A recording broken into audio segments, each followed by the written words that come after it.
కాంగ్రెస్ ప్రభుత్వం BC declaration పేరిట అబద్దాలు ప్రచారం చేస్తుందన్నారు మాజీ మంత్రి కేటీఆర్. కులగణన పైన అసెంబ్లీలో సమర్పించిన డేటాపై రాష్ట్ర సర్కారుకే ఏమాత్రం క్లారిటీ లేదని ఎద్దేవా చేశారు. బీసీలకు స్థానిక సంస్థల్లో 42% రిజర్వేషన్ ఇవ్వాలనే ఉద్దేశం కాంగ్రెస్ పార్టీకి ఎంత మాత్రం లేదని నిన్నటితో తేలిపోయిందన్నారు.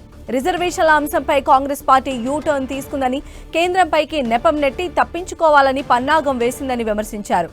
రాహుల్ గాంధీ ఇచ్చిన ఎన్నికల హామీలు, చెప్పిన గ్యారంటీలు, చేసిన డిక్లరేషన్లన్నీ బూటకమని తేలిపోయిందని కేటీఆర్ మండిపడ్డారు. అబద్దాలు ప్రచారం చేసి ఎన్నికల్లో లబ్ధి పొందడమే ఏకైక లక్ష్యంగా పెట్టుకున్న రాహుల్ గాంధీ తన పేరును ఎలక్షన్ గాంధీగా మార్చుకుంటే మంచిదని చురకలంటించారు. కాంగ్రెస్ బీసీ డిక్లరేషన్ 100% అబద్ధమన్న ఆయన ఈ సర్కార్ నిబద్ధత 100% నకిలీదని ఘాటు వ్యాఖ్యలు చేశారు.